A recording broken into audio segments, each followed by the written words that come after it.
Assalamualaikum warahmatullahi wabarakatuh.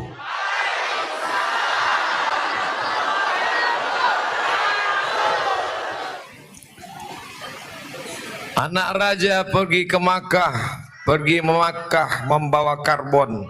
Sudah lama berceramah, baru ini diiringi mercon. Bersyukur kepada Allah dengan mengucapkan Alhamdulillahi Rabbil Alamin. Berselawat kepada Rasulullah dengan ucapan Allahumma Salli ala Sayyidina Muhammad wa ala ali Sayyidina Muhammad. Dalam tradisi Tionghoa Cina, mercon itu dinyalakan untuk mengusir hantu. Kalau nggak percaya tanya, saya punya tetangga orang Cina, jadi dihidupkan untuk mengusir hantu.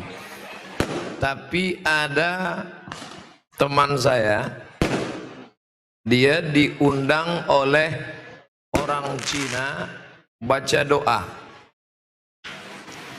Ustadz, besok datang ke rumah kontrakan saya.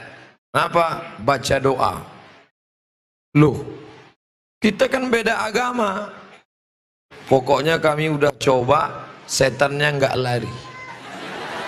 Ternyata setan sekarang tidak takut sama mercon. Takutnya sama ayat kursi. Oleh sebab itu tema kita malam ini adalah bahagia bersama, hidup bahagia bersama Al-Quran. Untuk apa kita hidup? 3 hari yang lalu saya dapat WA, pesan pendek. Ustadz Somad, boleh nggak berdoa supaya jangan hidup, supaya mati saja, nggak usah ada sorga, gak usah ada neraka. Saya membacanya emosi, lalu saya jawab, kamu cari jembatan, terjun ke bawah, mati saja kamu. Setelah saya balas, lalu saya nyesal. Kok dia nggak balas lagi? Jangan-jangan dia terjun betulan.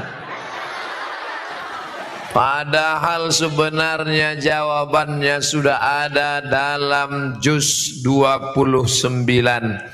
Surat yang pertama, surat Al-Mulk.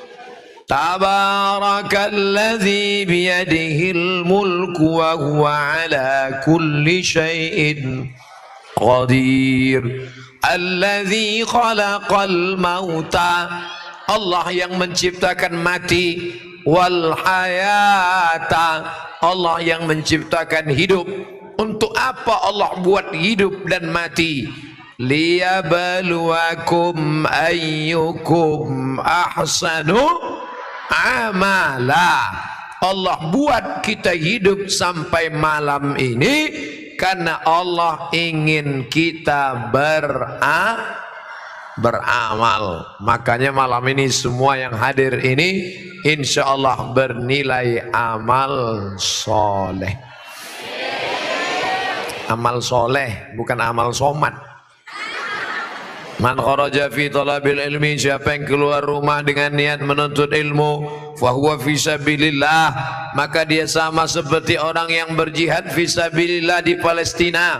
Sampai kapan? Hatta yarji'a, sampai dia pulang ke rumah. Ibu-ibu nanti buka catatan amalnya, inna alaikum lahafizin kiraman katibin ya'lamuna ma taf'alun. Bersama ibu bapak ada malaikat mencatat segala amal. Ma yalfizu min qaulin, tidak ada satu kata pun yang keluar dari mulut, illa ladaihi raqibun atid. Nanti sampai masanya buku catatan itu akan diperintahkan Allah baca juz 15. Iqra kitabak, baca buku catatan amalmu. Di akhirat kita tidak disuruh baca Quran, yang disuruh baca buku catatan amalmu. Kafa binafsikal yauma alaika hasiba. Saat dibuka buku catatan amalnya, buku catatan amal malam jam 9, sinetron Korea. Tapi malam ini alhamdulillah buku catatan amal jihad fi sabilillah. Loh, kenapa bisa dapat jihad fi sabilillah? Saya kan nggak pernah perang di Palestina, kan nggak pernah perang melawan Serbia, Slobodan Milosevic, kan tidak pernah perang melawan orang kafir musyrik. Kenapa bisa dapat pahala jihad? Karena engkau di pesantren Al-Qur'aniyah bersama para ulama dan kiai-kiai. Ini yang di belakang saya ini doktor-doktor. Makanya saya tidak menghadap mereka. Kalau saya menghadap mereka, ceramah saya hilang. Yang di belakang saya doktor, yang di depan ini LCMA, lagi cemas menghadapi anak-anak. Bapak-bapak, ibu-ibu yang dimuliakan Allah Subhanahu wa taala. Ada seorang sahabat Nabi musafir dalam satu perjalanan. Di tengah perjalanan ketemu satu kabilah, kampung, rumah. Ternyata di kampung itu ada orang gila. Ada orang gila dan orang kampung ini minta doa. Hai kamu yang pernah jumpa Nabi Muhammad sallallahu alaihi, tolong doakan orang gila ini. Dia bingung karena dia tidak pernah diajarkan Nabi doa menghadapi orang gila. Saya pun seandainya diminta, Ustaz Somad tolong doakan ini. Yang tahu saya, Allahumma barik lana fima razaqtana wa qina azabannar. Ini menghadapi orang gila. Maka dia bacakan ayat Al-Quran sambil menahan air ludah. Bismillahirrahmanirrahim. Alhamdulillah rabbil alamin arrahmanir rahim maliki yaumiddin iyyaka na'budu wa iyyaka nasta'in shiratal mustaqim shiratal ladzina an'amta 'alaihim ghairil maghdubi 'alaihim waladdallin. Amin. Dia tahan sampai air ludahnya banyak. Bismillahirrahmanirrahim. Habis itu dia ludah.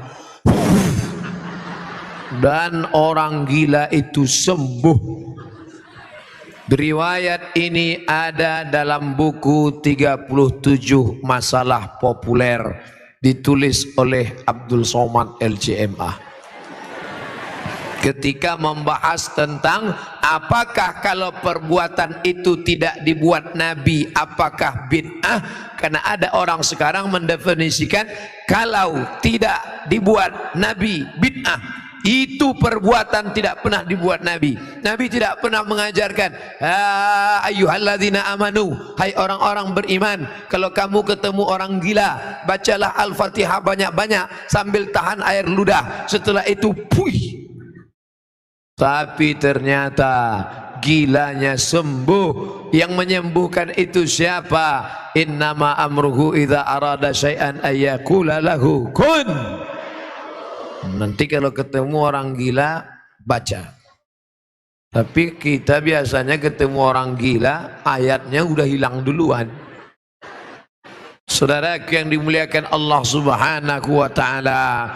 Lalu kemudian kata Abdullah bin Abbas, dibacakan ayat ke air, lalu ditiupkan ke air, maka dimudahkan Allah Subhanahu wa taala barokat bacaan Al-Qur'an. Tapi Abdullah bin Abbas tidak menyebutkan yang dibacakan itu surat apa, ayat apa, terserah. Maka datanglah seorang bapak-bapak, istrinya sedang hamil tua.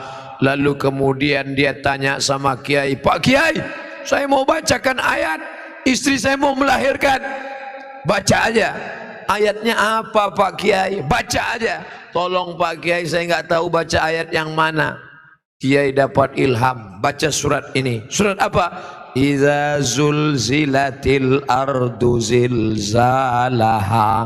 Ketika bumi digoncangkan. Wa akhrajatil ardu asqalaha. Ketika bumi bergoncang, keluarlah isi-isinya. Betul, Begitu digoncang, keluar isinya. Berkat kemuliaan Al-Quran ini Ustaz Somad ini ngawur ini. Yang saya ceritakan ini ada dalam hadis. Yang saya ceritakan ini pendapat sahabat Nabi Abdullah bin Abbas radhiyallahu anhuma. Yang saya ceritakan ini pengalaman para ulama, para kiai, para ustadz, tuan guru. Dan itu dibuktikan dalam Al-Quran nyata. Wa nunazzilu minal Quran, kami turunkan Al-Quran itu sebagai apa? Ma huwa syifa. Apa arti syifa? Obat. Buka kamus bahasa Arab. Dawa, obat. Syifa, obat. Apa beda dawa dengan syifa? Dawa diminum belum tentu sembuh. Bisa sembuh, bisa tidak. Tapi kalau syifa diminum pasti sembuh. Maka Allah mengatakan ma huwa syifa. Quran itu adalah obat yang pasti sembuh. Yang enggak percaya enggak apa-apa. Neraka jahanam masih kosong. Zalikal kitabula raiba fih. Tidak ada keraguan sedikit pun di dalamnya. Ramai kita malam ini. Siapa yang mulia? Laki-laki apa perempuan? Kata perempuan, kami yang mulia. Mana buktinya perempuan lebih mulia? Tempatnya diletakkan di depan pentas. Laki-laki di samping. Kata yang laki-laki, kami lebih mulia karena Nabi mulia. Kata yang perempuan, kami lebih mulia karena Nabi itu dikeluarkan dari rahim seorang perempuan. Tidak ada Nabi kalau tidak ada perempuan. Betul? Kata yang laki-laki, memang betul Nabi itu keluar dari rahim perempuan, tapi bapaknya Nabi tetap laki-laki. Ini kalau gini terus nggak selesai-selesai sampai subuh. Maka solusinya di mana? Di antara kita ini siapa yang paling mulia? Jawabannya tidak usah jauh-jauh, tertulis di dinding. Khairukum man ta'allamal Qur'an wa 'allamahu. Khairukum, yang paling baik di antara kalian, man ta'allamal Qur'an, orang yang belajar Al-Quran, wa 'allamahu, dan orang yang mengajarkan Al-Quran. Itu dia. Apa itu hidup? Ada jawabannya. Siapa yang paling mulia? Ada jawabannya. Dan mereka memang betul-betul mulia di dunia, di akhirat. Kenapa? Karena tertulis di bawah VIP, very important person. Saudara yang dimuliakan Allah Subhanahu wa taala, di atas, di bawah, di samping, di dalam pondok ada terdapat anak-anak yang sedang belajar Al-Quran, dan mereka nanti akan menjadi pengajar Al-Quran. Mereka inilah orang-orang yang mulia. Ibu pun ikut mulia karena ibu pernah mengandung orang-orang yang mulia. Bangkit di akhirat, di atas kepalanya ada tajun mahkota, crown minan nur, dari cahaya. Yang lain kepalanya kosong, nggak ada apa-apa. Yang lain malah gundul kena rontok, kena penyakit tipus. Tapi ibu di atas kepalanya ada mahkota dari cahaya. Ya Allah, kenapa ini perempuan ada mahkota dari cahaya? Karena dia pernah mengandung anak-anak penghafal Quran. Amin. Jangan cuman amin doa, daftarkan anak Anda sebelum tanggal penutupan berikut ini. Sahabat saya jauh-jauh dari Riau naik pesawat 1 jam 40 menit untuk mengantarkan anak belajar sekolah di pesantren Al-Qur'aniyah. Bisa-bisanya bapak-bapak, ibu-ibu yang tinggal di sekitar sini tidak mengambil manfaat barokah dari Al-Qur'aniyah. Seperti pepatah mengatakan, ayam mati di lumbung padi. Padinya banyak, tapi ayam bisa mati kelaparan. Kenapa? Karena dia tidak mau memakai paruhnya untuk mencotok padi.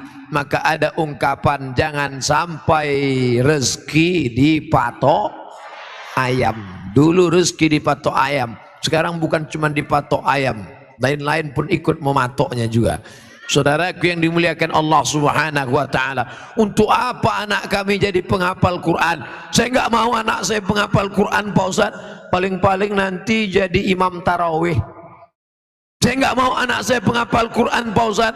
Paling-paling nanti jadi guru ngaji. Saya nggak mau anak saya penghafal Quran, Pak Ustaz. Ini kalau ada orang ngomong begini, ini otaknya sungsang. Perlu dibawa ke message, diluruskan isi kepalanya, karena dalam kepalanya itu hanya duit, dunia, duit, dunia.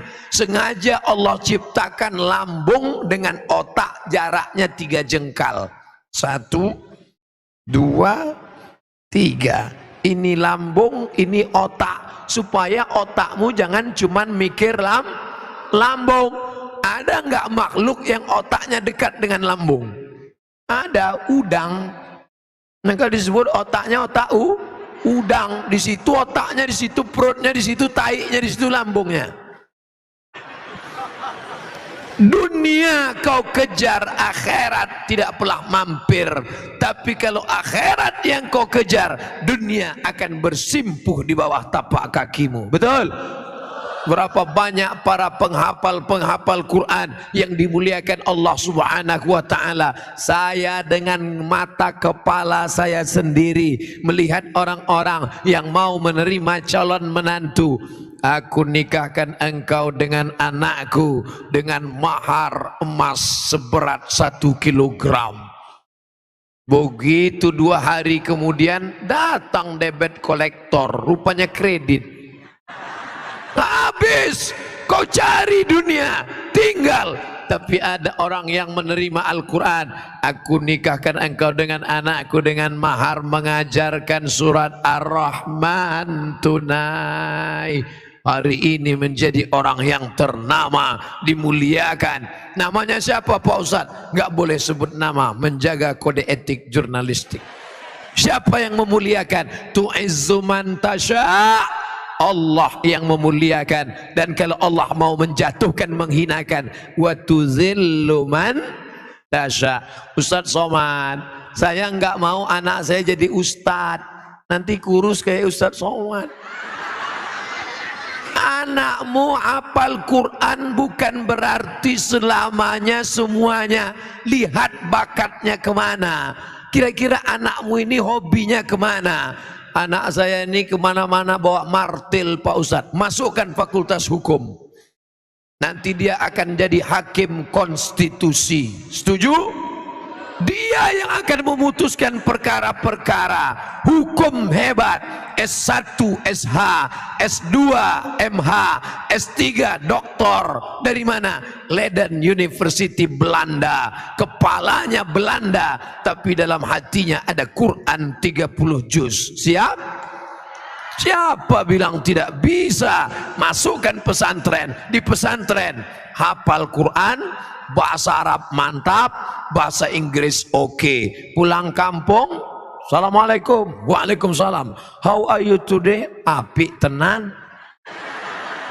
Loh, katanya bisa bahasa Inggris. Bahasa Inggris oke, bahasa Arab mantap, Quran hafal, tapi tetap tidak meninggalkan bahasa daerah, hormat sama orang tua. Bukan berarti dia angkuh dan sombong. Anakmu ini hobinya apa? Dari kecil anak saya kemana-mana bawa jarum suntik, Pak Ustadz. Masukkan fakultas kedokteran. Berarti dia mau jadi dokter spesialis. 2 kemungkinan. Kalau ada anak bapak ibu suka bawa jarum suntik, 2 kemungkinan. Pertama jadi dokter, kedua jadi pecandu narkoba. Tergantung kemana kita mengarahkannya. Ustadz Somad, kalau ada anak Indonesia yang hafal Quran, bawa ke sini, nanti dia dapat beasiswa full free. Itu yang ngomong siapa? Pak Rektor di Yogyakarta, Universitas Islam Indonesia, UII. Saya waktu ceramah ke sana, hafal Quran, bawa ke sini, kami tes, dapat beasiswa. Berapa juz Pak? 30 juz. Kalau yang juz 30 nggak bisa. Nah, nanti anak-anak Bapak Ibu hafal Al-Quran masuk. Saya ceramah di Solo. Bagaimana? Universitas Negeri UNS. Pernah dengar UNS? Universitas Negeri 11 Maret. Kalau 11 September Twin Tower meledak.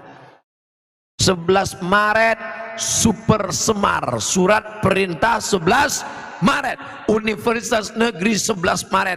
Apa kata Bapak Dekan? Saya makan malam dengan Pak Dekan, Ustadz Somad.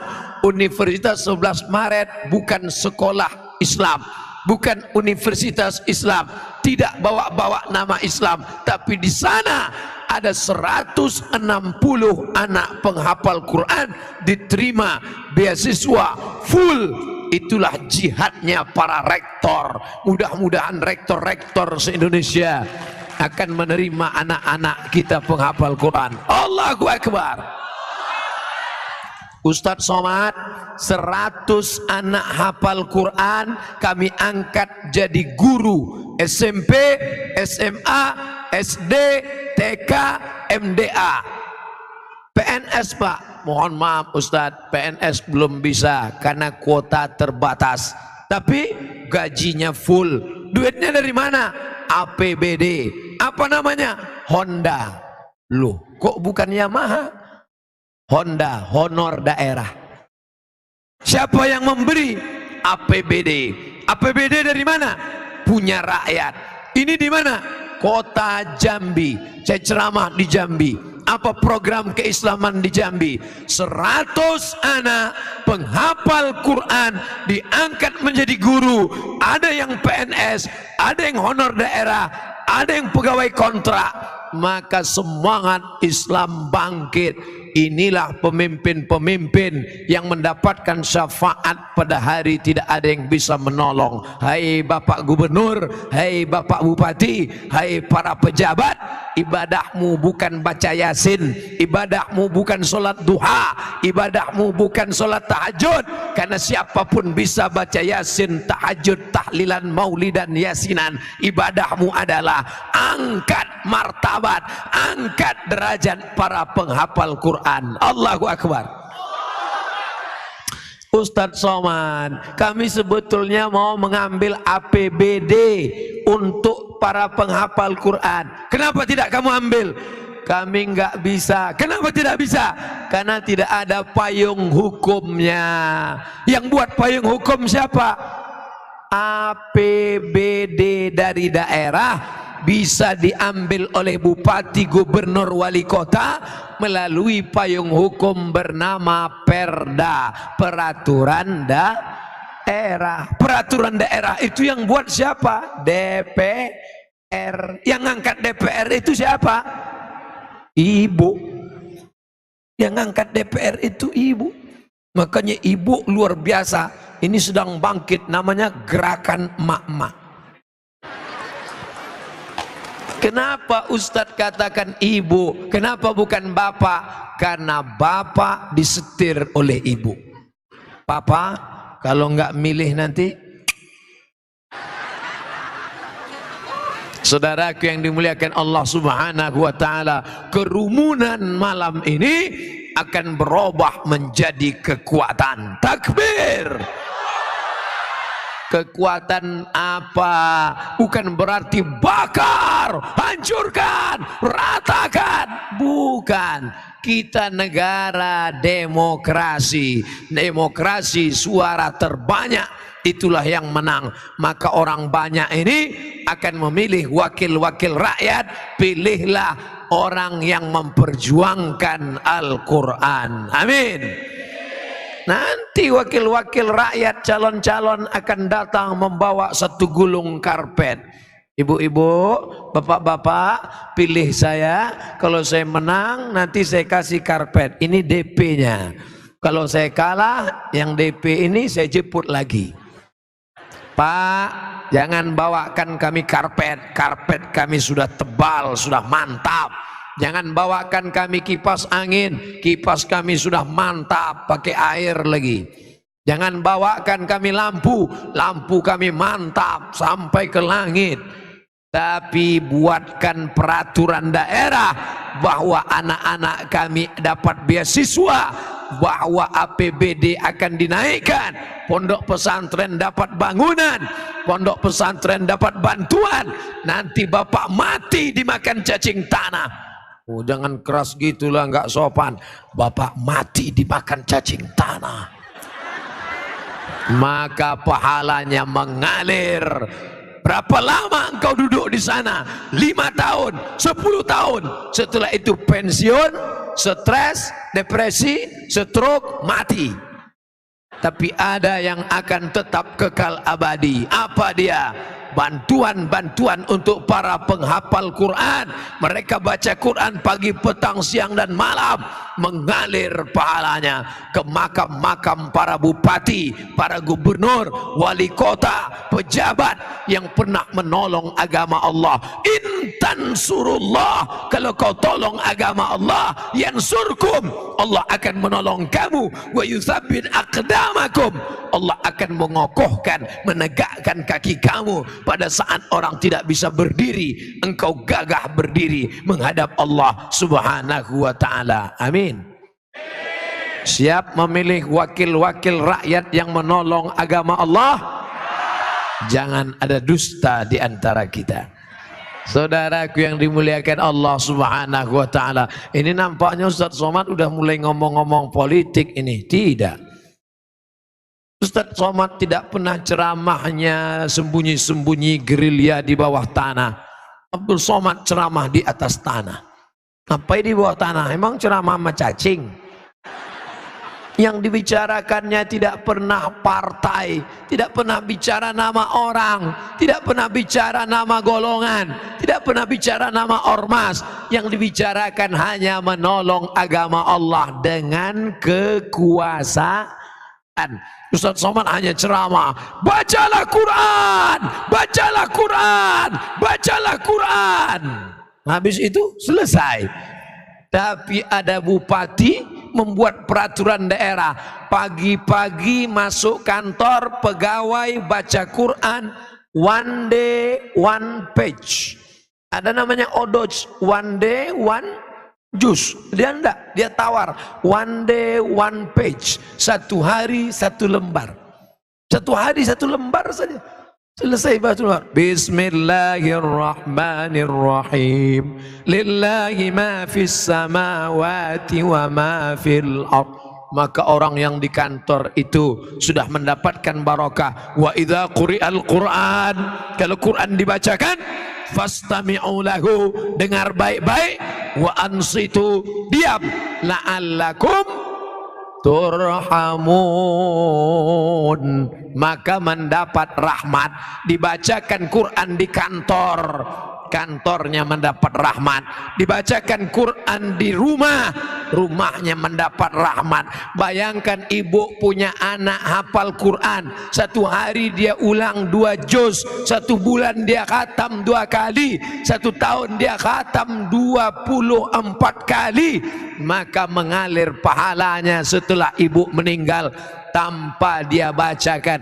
Untuk almarhumah ibu, untuk almarhum bapak, tanpa dia baca, otomatis, automatically mengalir. Maka wakafkan anakmu. Anakmu berapa? Anak saya do re mi fa sol la si do sol fa mi re do. Wakafkan satu anak untuk menjadi para penghafal Quran. Amin. Bapak Ibu yang dimuliakan Allah subhanahu wa ta'ala, hidup bahagia bersama Quran. Orang selalu mengaitkan keberhasilan dengan titel. S1 berhasil, S2 sukses, S3 mantap, profesor hebat. Tapi kebahagiaan letaknya di dalam hati. Maka banyak orang berhasil tapi tidak bahagia. Betul? Siapa orang berhasil tidak bahagia? Tuh, angka bunuh diri terbesar di dunia bukan di Jakarta, bukan di Indonesia. Angka bunuh diri terbesar di dunia Eropa, Amerika, Jepang. Orang Jepang kalau stres dia ambil samurai, harakiri, gerak, mati. Stres, depresi. Kenapa? Allah berfirman dalam Al-Quran, orang-orang yang jauh dari Al-Quran bagaimana hidupnya? Ka'annama yas'adu fis sama, seperti naik ke langit. Gimana seperti naik ke langit? Ayat ini turun sebelum pesawat ditemukan. Orang yang hatinya sempit, dia hidupnya seperti naik ke langit. Bapak ibu yang naik pesawat take off, terasa dada menyempit. Makanya saya kalau naik pesawat di samping ada anak kecil stres saya. Karena waktu naik itu anaknya nangis. Mau marah bapaknya seram, nangis. Kenapa? Telinganya terasa peka, tuli, kepalanya pusing, mata berkunang-kunang, dada sempit. Begitulah mereka stres, depresi. Makin besar kota metropolitan, makin stres, makin depresi. Makanya banyak karaoke, diskotik, night club, karena ingin mencari ketenangan. Masuk karaoke nyanyi pop, kemesraan ini enggak juga tenang. Lagu dangdut, jatuh bangun aku mengejarmu, enggak juga tenang. Lagu metal, enggak juga tenang. Power metal, makin stres. Makan pil anjing gila, agak tenang. Pakai sabu-sabu, super tenang. Akhirnya sakau, mati. Dalam keadaan su'ul khatimah. Orang barat naik mobil Mercy, naik mobil mewah, nggak bisa tidur, stres. Orang Islam naik metro mini malah kelewatan rumah.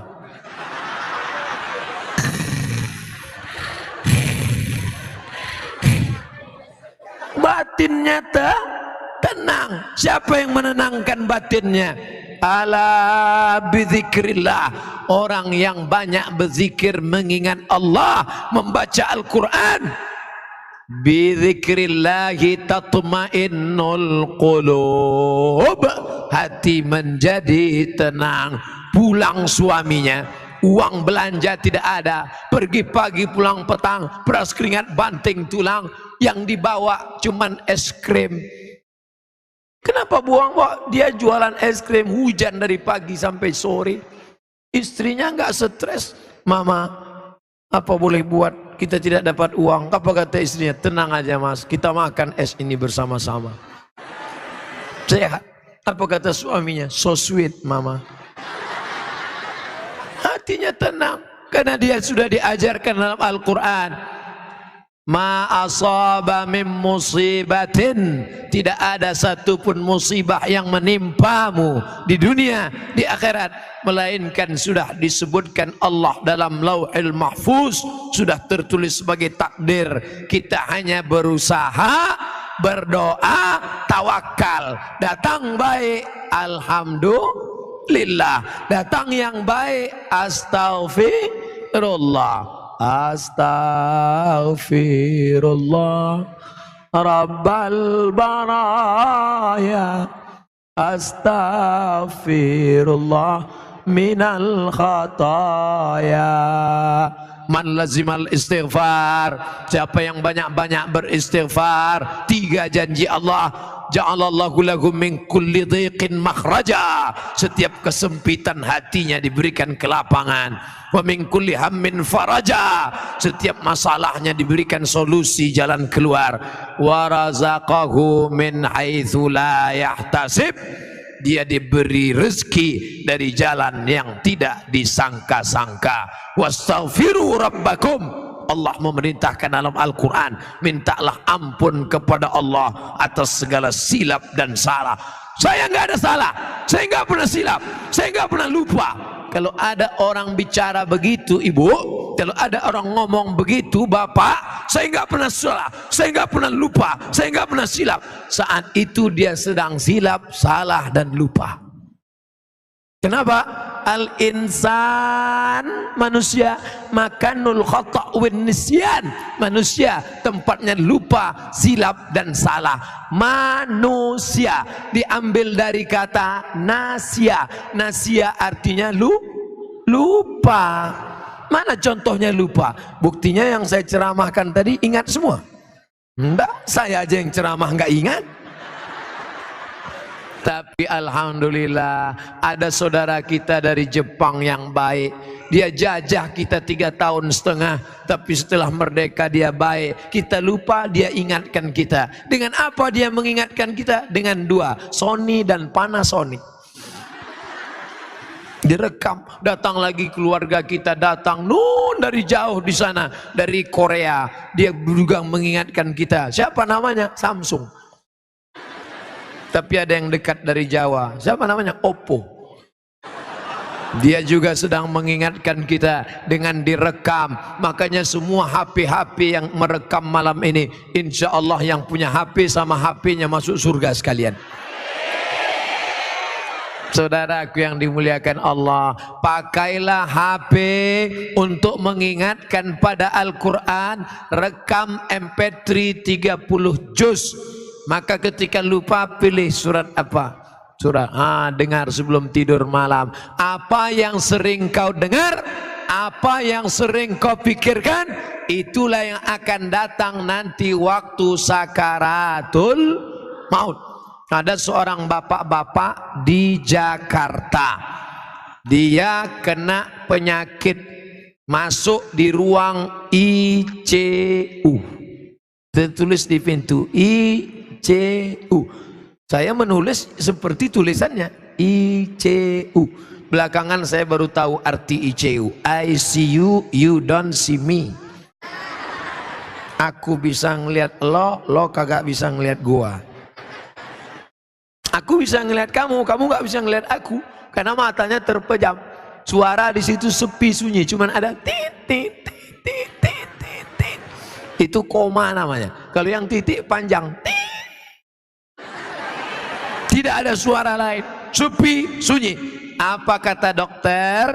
Keluarganya ada.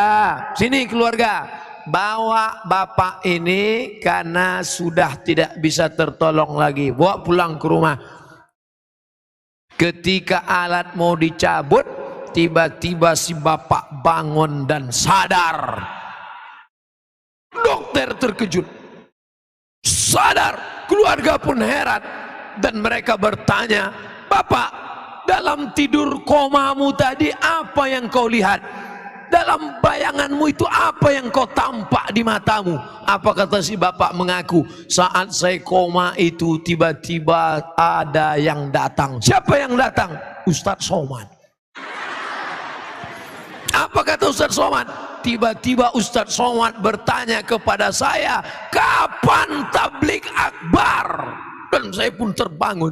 Akhirnya dia sehat, dia buat tablik akbar, dia menjadi ketua panitia. Saya diundang ceramah kemarin di kampung halamannya.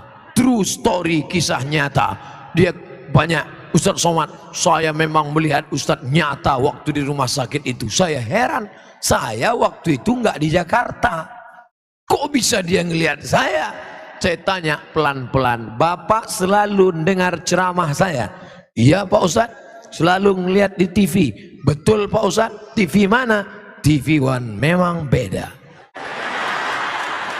Bapak selalu lihat di internet? Selalu Pak Ustadz, di channel mana? www.youtube.com. Bapak kalau mau ke kantor dengar apa dari rumah ke kantor? Dengar ceramah Ustadz MP3.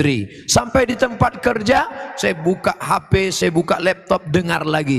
Sebelum tidur di rumah, sebelum tidur malam dengar ceramah. Baru saya faham, ternyata saat kita koma, saat kita di ruang ICU, saat kita di rumah sakit, yang akan datang adalah yang selalu kita dengar dan selalu kita pikirkan. Karena si bapak selalu dengar pengajian, karena selalu bapak dengar ceramah, maka yang datang Abdul Somad. Bayangkan kalau dia selalu dengar lagu India. Kira-kira yang waktu koma itu yang datang siapa? Amitabh Bachchan, Shahrukh Khan, Sanjay Dutt, Hema Malini, Rani Mukherjee. Hafal juga Pak Ustaz. Tiba-tiba pas dia sedang koma itu nampak langsung tulisan, bukan titit, bukan apa.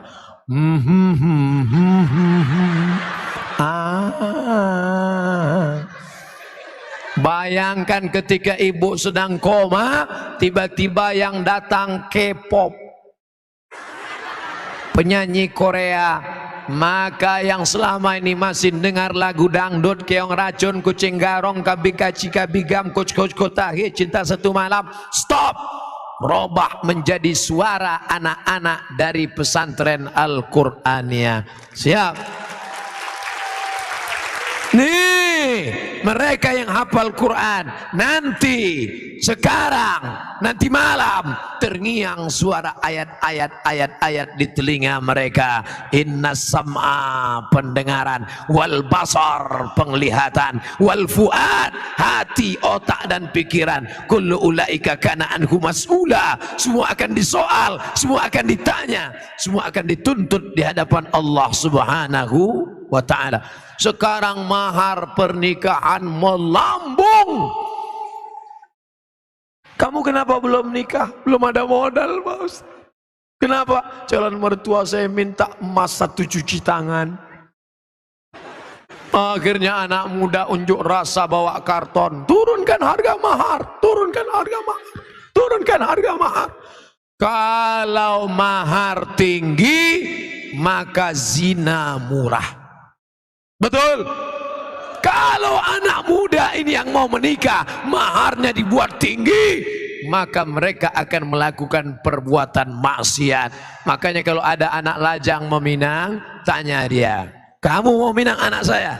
Iya. Apa yang kamu bawa? Segenggam cinta dan masa depan. Makan tuh cinta. Tapi begitu ditanya, kamu tamat dari mana, nak? Saya dari pesantren Al-Qur'aniyah. Masuk. Sudah lulus fit and proper test. Jangan sampai di hari yang baik, bulan mulia itu, mestinya calon mertua bertanya dengan lembut, namamu siapa, nak? Siapkah engkau menikah? Tapi hari itu pertanyaannya kasar. Ya masa aku nikahkan engkau dengan anakku, jangan datang lagi. Kenapa marah? Karena MBA, married by accident. Nauzubillah, nauzubillah. Tidak mungkin para penghafal Quran melakukan itu. Tidak mungkin adik-adik anak-anakku yang berjilbab melakukan itu. Karena mereka terjaga di pondok pesantren. Dijaga. Ibu tidak bisa menjaga anak-anak ibu. Mereka akan keluar, mereka akan ke mall, mereka akan jalan-jalan, mereka akan nonton. Siapa yang bisa menjaga? Tembok pondok pesantren 6 tahun dibina, dididik, hafal Quran. Keluar mereka menjadi muslim muslimah yang baik-baik. Emangnya bisa kita jaga anak kita? Mana bisa. Bapak pergi pagi, anaknya masih tidur. Bapak pulang malam, anaknya sudah tidur. Jarang pulang. Namanya siapa? Pak Toib. Maka yang bisa menjaga, mendidik adalah para kiai, ustadz, guru. Digugu, ditiru. Mereka hafal Quran. Bapak enggak hafal Quran. Mereka 30 juz di kepala mereka. Dipejamkan mereka matanya, kelihatan Al-Quran mengalir di depan matanya. Al-Fatihah, Al-Baqarah, Ali Imran, An-Nisa, Al-Ma'idah. Coba bapak pejamkan mata, apa yang nampak? Ayam penyet. Saudaraku yang dimuliakan Allah Subhanahu wa ta'ala, maka tidak ada jalan cara menyelamatkan anak kita. Pondok pesantren benteng terakhir NKRI, merdeka.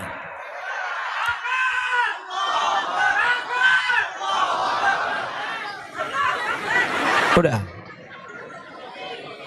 Kenapa kalau Ustadz Somad ceramah jamaah banyak bertakbir? Takbir itu gunanya untuk ngusir setan.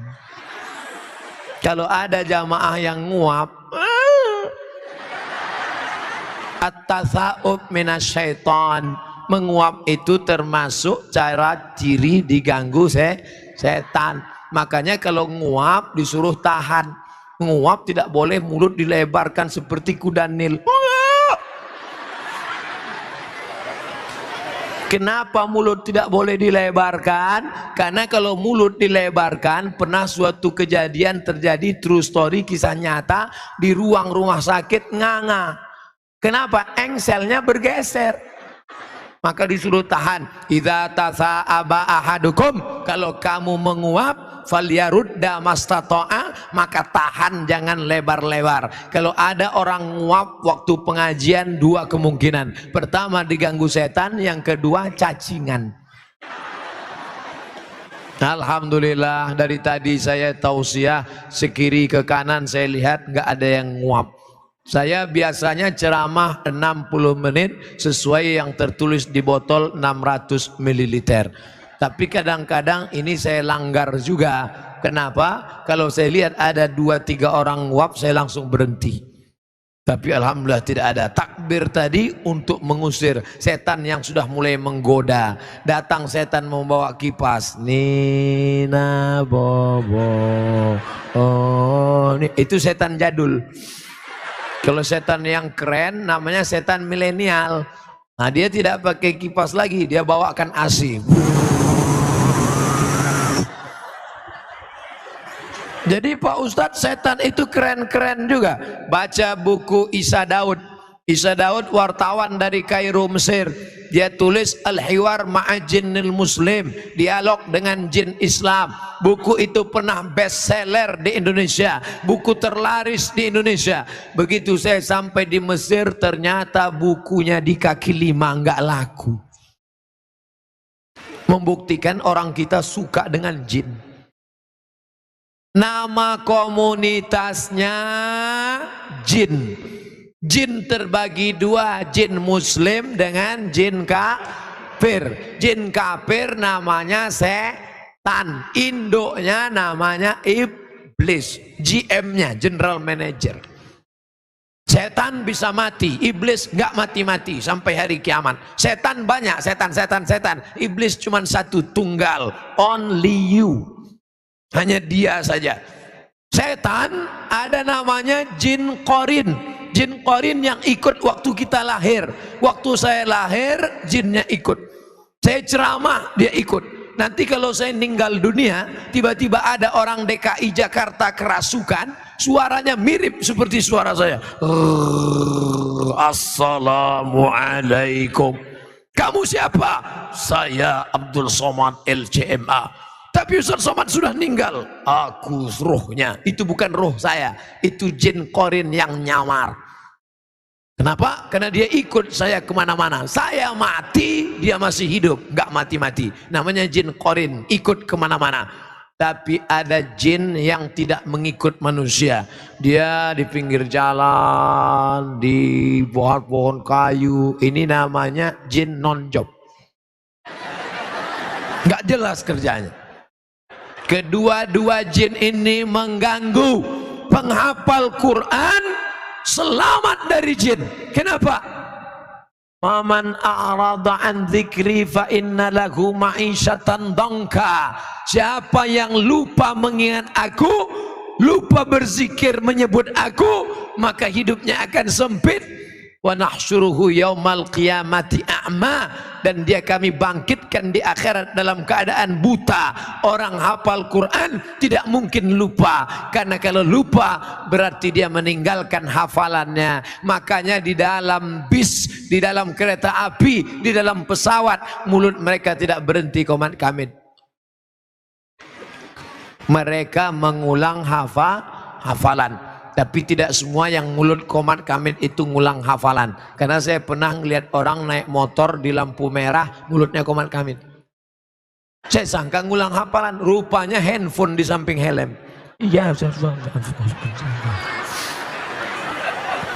ngobrol. Berapa lama engkau hidup? 24 jam, 8 jam. 24 jam, 12 jam siang, 12 jam malam, kali 2, 24 jam, 24 jam bagi 3, 8 jam tidur. Kalau nggak tidur 8 jam kena penyakit 5L, lemah, letih, lesu, letoy, loyo, lunglai. 8 jam kerja, masuk jam 8 pagi, pulang jam 4 sore. 9, 10, 11, 12, 1, 2, 3, 4. 8 jam kerja, 8 jam tidur. Yang 8 jam lagi kemana? Box office, Real Madrid, Barcelona, Twitter, BBM, WhatsApp, Instagram, Telegram, miligram, kilogram. Ngobrol, habis energi. Di akhirat akan dituntut di hadapan Allah. Tapi mereka yang hafal Quran tidak ada waktu untuk bicara. Bicara mereka adalah kalam Allah. Cobalah Bapak Ibu datang ke sini, lihat anak-anak pas lagi duduk ngapal Quran. Coba ajak mereka ngobrol. Nah, sudah berapa lama di sini? Bismillahirrahmanirrahim.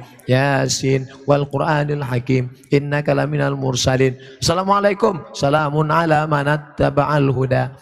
Mereka adalah orang-orang yang kata-katanya adalah kalam Allah, yang ucapannya adalah sabda Rasulullah, diamnya fikir, geraknya zikir, matanya melihat Al-Quran, telinganya mendengar Al-Quran, sebelum tidur malam ngulang hafalan Quran, bahkan mengigaunya pun Al-Quran. Saya nggak percaya nih Pak Ustadz. Kalau nggak percaya, coba aja tidur 1 malam di sini. Minta izin sama Pak Kiai, pasang CCTV, rekam bagaimana mereka para penghafal Al-Quran. Dan ternyata mereka bukan cuma ngapal Quran, tapi juga mereka dididik entrepreneur, menjadi bisnismen. Saya kalau ceramah di mana-mana itu merek air minum disobek. Karena takut iklan, mengiklankan barang yang bukan punya kita. Tapi di sini tempat air minumnya tidak disobek. Mohon izin Pak Kiai. Kenapa tidak disobek? Karena ternyata ada tulisan Arab Al-Qur'aniyah. Ada orang yang kena penyakit ginjal. Di pinggang ini ada sebesar telur angsa yang menyaring darah, yang menyaring sehingga bersih. Kalau sampai gagal ginjal, datang ke pesantren Al-Qur'aniyah, diberi minum air Al-Qur'aniyah, sembuh. Kenapa? Ternyata air yang dibacakan ayat-ayat Al-Quran oleh para penghafal Quran diteliti di Jepang, memunculkan molekul-molekul seperti cahaya terang benderang, mukjizat Al-Quran.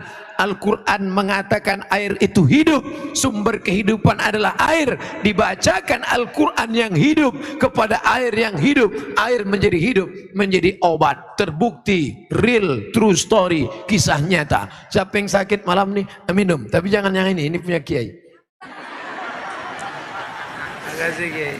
Saudaraku yang dimuliakan Allah Subhanahu wa Ta'ala, mereka diajar berbisnis di depan itu Al-Quran. Quran Mart. Sekarang kita diajak belanja. Belanjalah ke warung Muslim 212 Mart. Belanjalah ke warung Muslim Kita Mart. Belanjalah ke warung Muslim. Yang punya duit, yang punya modal, buka. Untuk apa? Supaya uang umat Islam kembali kepada umat Islam. Bukan berarti Abdul Somad anti kebinekaan, bukan berarti Abdul Somad benci non muslim. Abdul Somad ingin membangkitkan ekonomi umat. Belanja ke warung Muslim, apa namanya? 212 Mart. Apa namanya? Kita Mart. Ustaz, di tempat kami sudah ada 212 Mart. Buat Kita Mart. Kita Mart sudah ada. Kami minta cari nama dari Ustaz. Buat satu lagi, Somad. Saudaraku yang dimuliakan Allah Subhanahu wa Ta'ala, selesai sholat Jumat sama-sama beli sembako. Ini orang Islam sholatnya di masjid Islam, ke Makkah haji dan umroh Islam, puasa Senin Kamis Islam, tapi ketika belanja kepada orang Islam tidak menolong orang Islam. Siang, jam 1 siang, ikan sudah kering, nawarnya luar biasa. Ini berapa satu tumpuk, Bu? 10.000, 2.000 aja ya. Kamu mau beli atau membunuh? Anaknya mau sekolah, dia belum bayar kontrakan. Menunjukkan engkau kaya bukan dengan cincinmu yang banyak, menunjukkan kaya bukan dengan mukenamu yang 7 warna, menunjukkan kau kaya bukan dengan rumahmu yang besar, menunjukkan kau kaya adalah menolong saudaramu dengan membangkitkan ekonomi umat. Pesantren sumber daya umat, membangkitkan ekonomi umat, air minumnya, makanannya, produk cemilannya. Maka ini ke depan tanggung jawab kita bersama. Al-Quran, lau dha'a minni iqalu ba'iri, kata Abdullah bin Abbas radhiyallahu anhuma, seandainya hilang tali ontaku hilang, aku menemukannya dalam Al-Quran. Tadi saya mulai ceramah jam 9, sekarang jam 10 kurang 15. Saya sudah 45 menit ceramah, di mana-mana 60 menit. 15 menit lagi selesai ceramah. Habis itu kalau ada pertanyaan tulis di kertas, akan saya jawab. Yang bisa saya jawab, yang enggak bisa saya jawab akan saya bawa pulang. Jawabannya saya kirimkan melalui www.youtube.com. Ada juga dalam blog www.somatmoroccoblogspot.com. Ustadz Somad pakai internet ya? Pakai. FB Ustadz apa? Tulis aja di FB Abdul Somad, Abdul Somad, Abdul Somad, Abdul Somad, Abdul Somad, Abdul. Yang mana Pak Ustadz? Banyak sekali. FB yang lain itu hoax, bukan saya. Kemarin dia buat ada ular pakai tanduk, itu bukan punya saya. Mana ada ular pakai tanduk?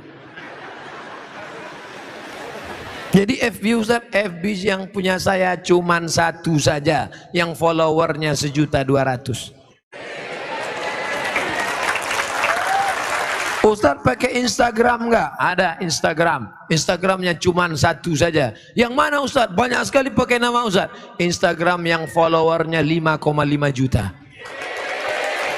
Sebenarnya cuman saya cuma mau ngasih tahu bahwa followernya banyak, itu aja. 5,5 juta, banyak apa dikit? Belum ada apa-apanya dibandingkan follower penyanyi dangdut. Artinya apa? Masih banyak lagi ke depan.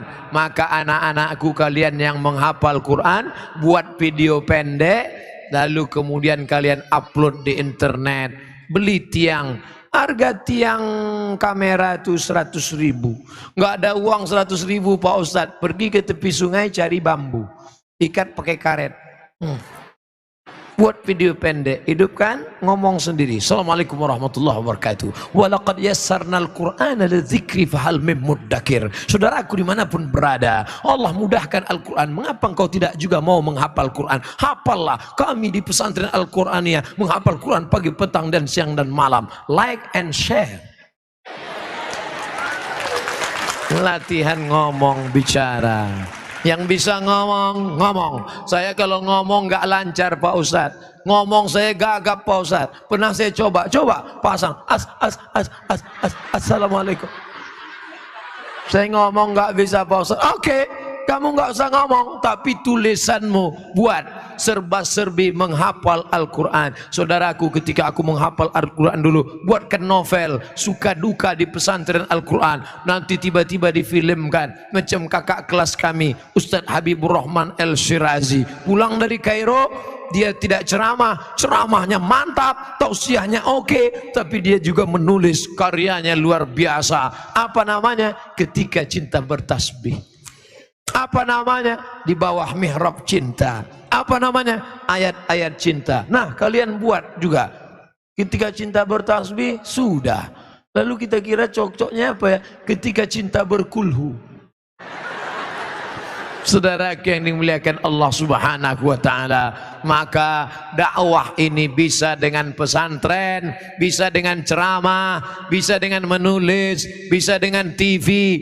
Tapi zaman sekarang kalau nulis buku orang daya bacanya lemah, orang baca malas, tapi nonton suka. Maka kalau kalian buat video-video pendek, itu amat sangat berarti dan bermakna, ditonton oleh seluruh orang. Malam ini Ustadz Somad ceramah di Al-Qur'aniyah, yang hadir terbatas karena keterbatasan waktu dan tempat.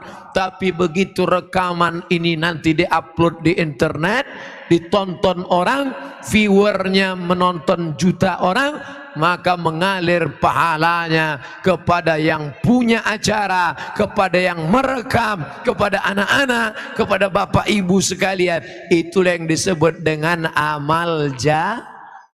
Ibu rajin baca Yasin. Ibu-ibu masih baca Yasin? Hari apa?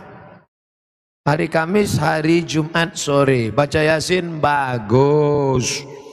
Baca Yasin bagus. Tapi seumur hidup baca Yasin kurang bagus. Baca Yasin bagus. Baca Yasin saat pindah rumah baru bagus.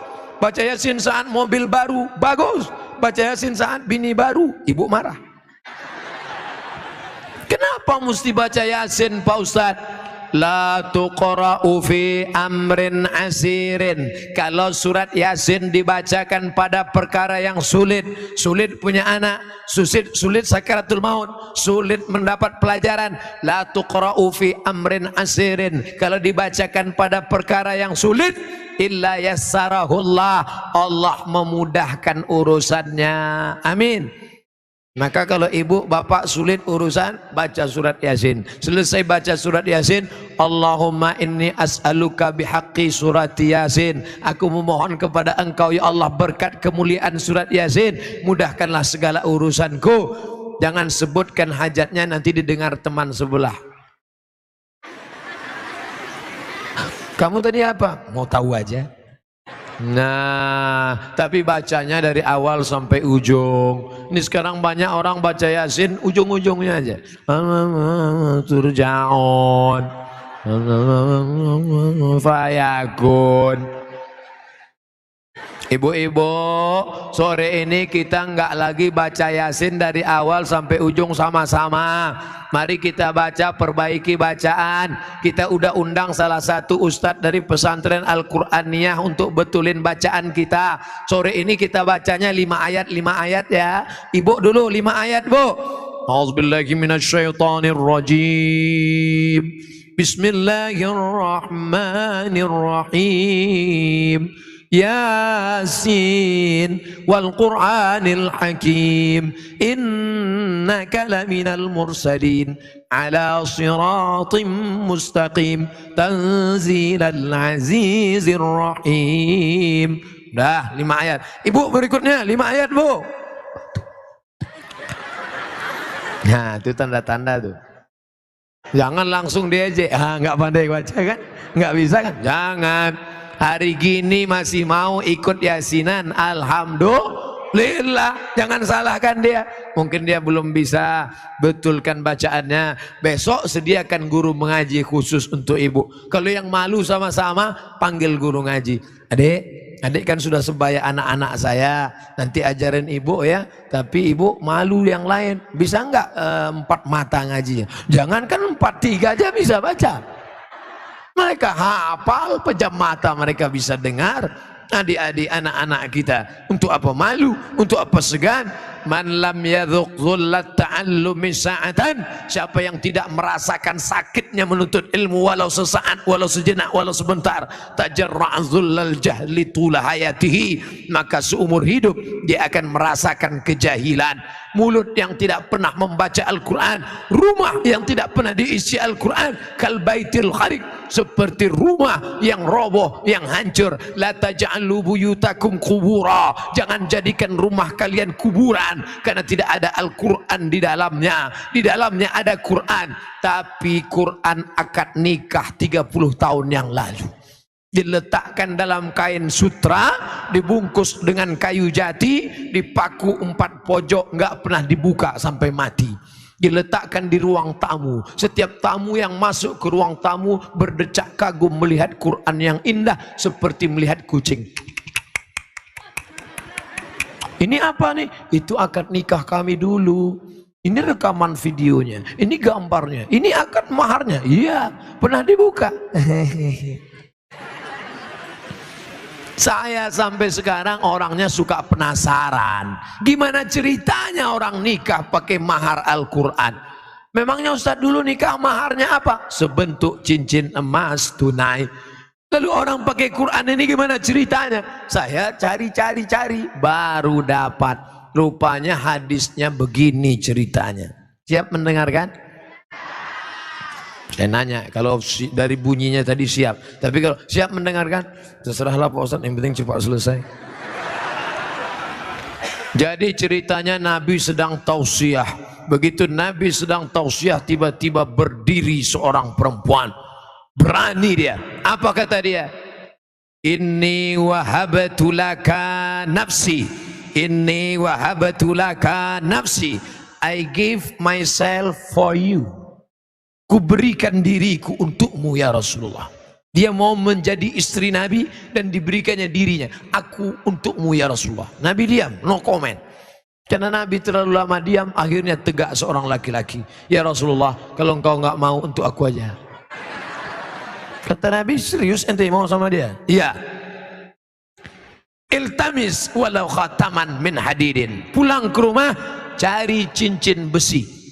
Cincin besi untuk mahar. Mau dinikahkan Nabi, cari cincin besi, nanti kunikahkan kau dengan dia. Pulang dia ke rumah, dia cari cincin, gak ada. Gak ada ya Rasulullah. Ini orang miskin tapi nekatnya luar biasa. Kalau gitu cari kain. Cari kain.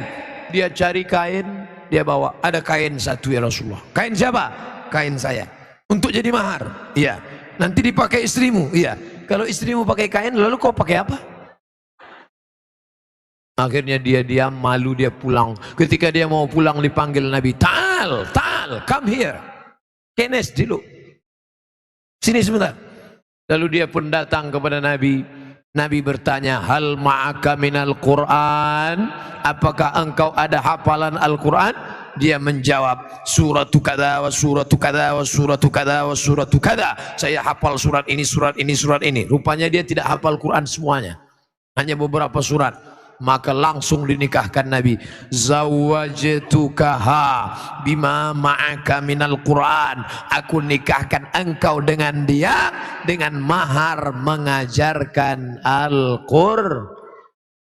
Tapi bukan berarti yang kemarin nikah dengan Al-Quran lalu nikahnya bermasalah. Tidak. Jangan nanti pulang dari sini si bapak ngomong, mama sini sebentar, ternyata nikah kita bermasalah. Jadi maksud papa mau ngulang sekali lagi. Bukan itu maksudnya. Nikah yang kemarin sudah sah, tapi Quran yang kemarin tolong pulang dari sini buka, baca. Syukur-syukur langsung, jangan nunggu besok malam ini.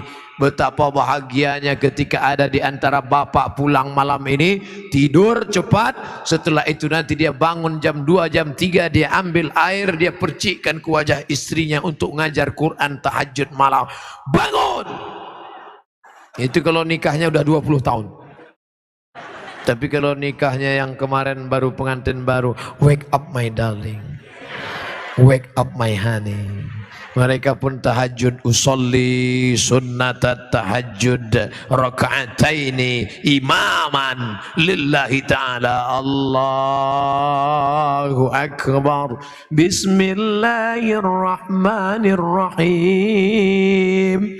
Amma yatasaalun 'anil naba'il 'azim alladzi hum fihi mukhtalifun. Maka mendengarlah anak menantu, mendengarlah sahabat, mereka mengambil iktibar pelajaran. Inilah yang akan kekal abadi. Kau belikan emas, kau belikan mobil, kau belikan rumah, tinggal, tapi Al-Quran yang kau ajarkan ajarkan kepada istrimu, ajarkan kepada anakmu. Kalau engkau tidak bisa mengajar, panggil guru ngaji ke rumah. Engkau juga tidak bisa, kau bawa ke majelis-majelis ilmu. Alhamdulillah, ibu-ibu yang hadir pengajian malam ini pastilah suaminya laki-laki yang soleh-soleh. Karena kalau suaminya Fir'aun nggak mungkin ngizinkan istri pengajian. Papa, aku mau pengajian. Jangan, di rumah aja, kita nonton TV. Tapi itu ada Ustadz Somad. Jangan, itu Ustadz sesat. Tapi alhamdulillah suaminya baik. Papa, mama mau ngaji sebentar ya, pergi sana. Papa nggak ikut, papa mau main gaple. Mudah-mudahan yang belum baik diberikan Allah hidayah. Tidak ada gunanya kita berlama-lama begini, Pak. Kita akan tua, kita akan mati. Maka mungkin ustadz yang menceramahi dia nggak menyentuh hatinya. Tapi ketika ibu yang berbicara pagi, petang, siang, malam, pagi, petang, siang, malam, lama-lama dia muak, akhirnya dia sholat. Ayyahdiyallahu bika rajulan wahidan. Satu orang dapat hidayah karena mulut ibu. Satu orang yang jadi sholat karena ibu. Satu orang yang sebelumnya suka pakai celana pendek. Orang bule, orang barat pakai celana pendek. Orang kita pakai celana pendek, lututnya hitam, kudisan. Tapi setelah menikah dengan ibu, dia berubah jadi celana panjang, auratnya terjaga, rajin baca Quran. Ibu tidak LCMA, ibu tidak doktor, ibu bukan orang hebat, tapi ibu lebih mulia daripada ustadz yang menyampaikan tabligh akbar. Karena Ustadz Abdul Somad malam ini menceramahi orang baik-baik. Ini yang di depan saya ini baik-baik semua kan? Ibunya sudah baik, anak-anaknya hafal Quran, tapi ada orang yang mengajak manusia dari jalan setan ke jalan Allah, dari jalan judi kepada jalan baik, daripada jalan yang penuh maksiat kepada jalan ketaatan. Mereka itulah yang sebenarnya da'i ilallah, mengajak orang ke jalan Allah. Ud'u ila sabili rabbik, ajak orang ke jalan Allah. Tapi yang namanya pondok pesantren, lembaga pendidikan, itu semuanya perlu ada yang namanya tanah. Tanah yang luas tinggal, tapi tanah wakaf inilah yang akan menjadi kekal abadi. Siapa yang mewakafkan tanah, siapa yang mewakafkan semen, siapa yang mewakafkan kosen pintu, siapa yang mewakafkan atap, siapa yang mewakafkan lampu, siapa yang mewakafkan AC, maka ibu, bapak besok segera datang ke pondok pesantren, ke sekolah MDA, ke panti jompo yatim, tanya, Assalamualaikum Kiai. Waalaikumsalam. Berapa kursi yang patah, berapa whiteboard yang rusak, berapa anak yatim yang belum bayar uang sekolah? Bapak mau bantu? Enggak, mau nanya aja. Kau simpan uang itu, uang zakat simpan, uang wakaf simpan, uang infak simpan, uang sodakoh simpan, tidak dibagikan. Ingat, dia akan keluar dengan caranya sendiri. Betul? Tidak mau sedekah, tidak mau zakat, masukkan ATM, masukkan ke bank, masukkan rekening, simpan. Suatu hari keluar dari ATM, begitu keluar ada orang menepuk bahu dari belakang. Tatap mata saya, tatap mata saya. Berapa nomor PIN? Akhirnya dikurasnya habis, mampus. Kemarin diajak sodakoh nggak mau, diajak zakat nggak mau, diajak wakaf nggak mau. Hilang nomor rekening semua, rasakan. Saudaraku yang dimuliakan Allah Subhanahu wa ta'ala, uang 100 juta disimpan. Kalau 100 juta berarti zakatnya 2,5%, 2,5 juta. 100 juta zakatnya 2,5 juta, dikeluarkan setiap tahun. Bayarlah zakat, bayarlah zakat. Nggak mau bayar zakat, nggak apa-apa. Ustadz Somad nggak akan ngontrol, kiai nggak akan tahu. Tapi ada yang maha tahu, dia la ta'khudhuhu sinatun wala naum. Allah Maha tahu. Silakan engkau tidak berzakat. Sampai akhirnya suatu hari lutut terasa sakit, dipijat makin sakit, ditusuk pakai akupunktur jarum sakit, gak mempan pakai jarum, pakai paku payung makin sakit. Akhirnya dibawa ke Singapura, rumah sakit, diperiksa. Datang dokter Cina bawa martil kecil. Ayah lapuk lah lama pakai. Ternyata tulang keropos, osteoporosis, lapuk. Jadi gimana nih lutut saya? Tenang, jangan takut, kita ganti lutut baru lah. Berapa harganya kok? Satu lutut 40 juta, sebelah kanan 40, ongkos pasang 20. Pas 100. Duit hantu dimakan setan. Coba dulu kalau 100 itu kau buatkan satu lokal 100 juta, belajar anak-anak di dalam. Ar-Rahman allamal Quran amma yatasaalun, alif lam mim kaf ha ya ain. Mereka akan membaca Iqra, hafal Quran mereka. Kamu belajar di lokal itu ya? Iya. Hafalannya sudah berapa juz? 5. Masih kecil sudah 5 juz. Iqra 5 Pak. Mengalir pahalanya saudaraku. Inilah amal jariah. Ibu yang rajin baca Yasin, baca Yasin, baca Yasin, baca Yasin, ninggal. Apa masih bisa baca Yasin? Kalau ada ibu sudah ninggal baca Yasin, saya pas ngelayat baca Yasin, saya kabur. Bapak yang rajin sholat duha, sholat duha, sholat duha, begitu meninggal dunia jam 9 pagi berdiri sholat duha, kami kabur semuanya. Artinya apa? Idza matal insan, hadis riwayat Muslim, kalau manusia mati inqata'a, amalnya putus. Tapi ada yang tidak putus. Mana amal yang tidak putus? Nih gedung yang dibangun, nih tanah yang diwakafkan, tuh atap. Maka siapa yang membangun, siapa yang berinfak, siapa yang bersedekah, mengalir sampai hari kiamat. Madamatis samawati wal ard. Alumni berangkat ke Al-Azhar Kairo. Tadi salah satu alumni datang ke hotel menemui saya. Ustadz Somad, saya lulus ke Al-Azhar Kairo. Alhamdulillah. Ustadz Somad berangkat ke Mesir 1998. Sekarang tahun 2018, 20 tahun yang lalu. Kebetulan kami kemarin reuni 20 tahun gak ketemu teman-teman. Pertanyaannya, anak ente berapa? 30 tahun gak ketemu, pertanyaannya sudah mulai berubah. Ente penyakit apa? Bawah asam urat, tengah jantung koroner, atas kanker otak.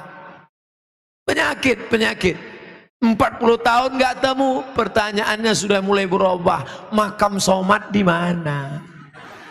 50 tahun gak ketemu, pertanyaannya mulai berubah. Ente pakai pampers merek apa? Kita akan berubah Bapak Ibu. Ibu-ibu yang dulu muda, lalu kemudian layu, lalu kemudian kering, tua, meninggal dunia. Yang kekal abadi itu apa? Kalau pernah engkau berinfak, berzakat, berwakaf, bersedekah, itulah yang akan menolong di hadapan Allah. Makan, kuliner, masak banyak. Akhirnya apa? Ma'akal tafa'afnaita, yang kau makan busuk, basi, busuk. Wa malabista fa'ablaita, yang kau pakai, beli baju, beli ini sampai 3 lemari. Sekaya-kayanya orang bajunya cuma 3 lapis, singlet di dalam, baju luar tambah 3, cuman 1, 2, 3. Kalau ada sampai pakai 4 lapis, itu bukan kaya, demam. Sebanyak-banyaknya makan, paling banyak 3 kali tambuh sekali. Wah, nampaknya belum coba nasi kebuli, tambuh lagi. Nampaknya belum coba nasi goreng, tambuh lagi. Paling banyak 3 kali. Kalau sampai ada yang nambah 5 kali, ususnya bolong. Hidup ini cuma 2, makan pakai, mobil pakai, rumah pakai. pakai, makan. Habis itu hilang semuanya seperti debu yang diletakkan di tapak tangan, lalu kau hembus keras, habaan mansura, yang kekal abadi. Oleh sebab itu al-kayyis, orang yang cerdas, smart. Ini HP-nya sudah smart. Apa namanya? Smartphone. HP cerdas, orangnya goblok. Orangnya mesti cerdas. Orang yang cerdas bukan yang IP-nya 4. Orang yang cerdas bukan titelnya banyak. Yang cerdas itu siapa? Mandana nafsahu. Siapa yang bisa mengendalikan keinginan hawa nafsunya. Wa amila lima ba'dal maut. Dan dia kalau beramal memikirkan sesudah mati. Kau bangun rumah besar, ibu yang suka buat rumah besar, mewah. Begitu rumahnya selesai, ibu sakit jantung, mati, diganti bini baru. Ustadz kalau ngomong gak enak terus ya. Setiap cerita pasti yang meninggal perempuan. Oke, kalau gitu kita balik. Sekarang bapak yang meninggal. Bapak punya rumah besar, megah, mewah, cantik. Begitu bapak meninggal, ibu dapat brownies, brondong manis, tinggal semuanya. Mobil besar tinggal, rumah besar tinggal, bini besar tinggal. Yang kekal abadi mana? Kalau pernah kau baca Quran, kalau pernah kau infak wakaf tanah, kalau pernah kau sekolahkan anak yatim, itulah yang akan menolong di hadapan Allah Subhanahu wa ta'ala. Ini akan menjadi kekal abadi insyaallah. Biasanya kalau kertas sudah datang, itu saya sudah ceramah 60 menit.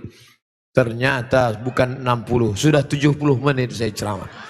Andai jam saya mati, saya tetap tahu bahwa saya sudah ceramah 70 menit. Dari mana? Dari rasa kesemutan kaki.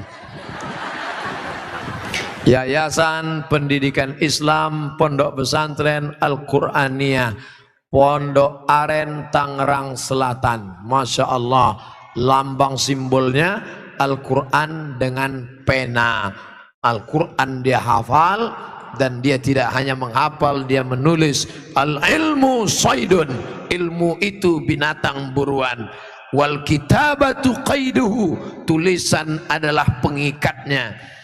Qayyid suyudaka bil hibalil wathiqah, kalau kau dapat binatang buruan, ikat supaya jangan lepas, ditulis. Kenapa ibu bapak malam ini tidak ada yang nulis? Karena kami nggak perlu nulis Pak Ustadz. Terus kami sudah simpan di MP3. Mantap. Ustadz, apa hak suami terhadap HP istri?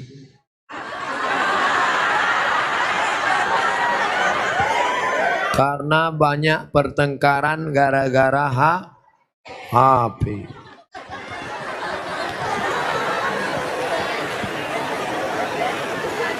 Lima hak ibu terhadap bapak. Catat, ingat baik-baik. Pertama, makan. Ibu tadi sudah dikasih makan. Yang kedua, pakaian. Ibu sudah dikasih pakaian. Karena sekarang banyak perempuan yang tidak diberi pakaian oleh suaminya. Tinggi istrinya 175, tapi dikasih kain cuma 50 cm. Kurang kain. Kadang belum selesai di tempat tukang jahit sudah dia ambil. Kadang kainnya panjang, resleting belum dipasang. Pas jalan kelihatan. Ustadz kok tahu? Saya ngelihat. Ibu sudah dikasih makan, ibu sudah dikasih pakaian, ibu diberikan tempat tinggal yang layak menurut kemampuan masing-masing. Sudah? Keempat, ibu mesti diberi pendidikan. Yang ngajar ibu ngaji, bapak. Yang ngajar ibu sholat, bapak. Yang ngajar ibu akhlak, bapak. Bapak adalah guru di rumah. Dan yang kelima adalah perhatian. Maka ibu selalu diperhatikan. Dari mulai jilbabnya, dari mulai pakaiannya, termasuklah HP ibu diperhatikannya juga. Kok dari tadi sini Ustadz Somad, suatu ketika istri saya pergi kerja, dan saya masuknya siang. Tiba-tiba HP-nya berdering. Saya cek, rupanya mantan. Dia cari lagi di FB dan mereka sudah jalan-jalan, Pak Ustadz. Hati saya selalu galau tiap hari. Jangan-jangan dia sudah buat ini, jangan-jangan dia sudah jalan ini, jangan-jangan sudah. Bayangkan menderitanya seorang laki-laki gara-gara HP istri yang sudah macam-macam. Gara-gara apa itu? Facebook, Twitter, BBM, WhatsApp, Instagram. Oleh sebab itu jaga ini masalah HP ini, jaga baik-baik. Nah, ini Ustaz Somad gak enak, selalunya HP perempuan aja. Oke, sekarang kita balik. Bagaimana dengan HP bapak-bapak yang lebih banyak perhatiannya ke HP, yang kata-katanya merayu, menggoda? Oleh sebab itu ini mesti dijaga. Kalau tidak, duduk bersama, bapak sama ibu duduk, HP-nya buat baliho besar-besar, judulnya mau dibawa kemana hubungan ini, atau buat besar-besar, jangan ada HP di antara kita. Saya mau nanya Pak Ustadz, gimana caranya mengelola keuangan keluarga secara islami jika suami istri bekerja? Ar-rijal, lagi-lagi Al-Quran. Semuanya yang menyelesaikan masalah ini Al-Quran. Ar-rijalu qawwamuna 'alan nisa. Laki-laki menjadi pemimpin bagi perempuan. Bima anfaqu min amwalihim, karena mereka mengeluarkan nafkah, biaya belanja. Makanya harta warisan laki-laki dapat 2 kali bagian perempuan. Ibu kalau 25, bapak dapat 50. Ibu kalau dapat 50, bapak dapat 100. Kenapa? Karena yang menanggung biaya pernikahan mahar bapak, yang menanggung sekolah anak bapak. Sekarang ibu memang anak orang kaya, punya ruko 2, rumah batu jendela kaca, punya bapak yang sudah sakit asma 2 hari lagi meninggal. Kaya. Si bapak juga punya duit yang sama. Bapak punya duit, ibu punya duit, menikah. Apa beda duit bapak dengan duit ibu? Dalam duit bapak ada hak ibu, tapi dalam duit ibu tidak ada hak bapak.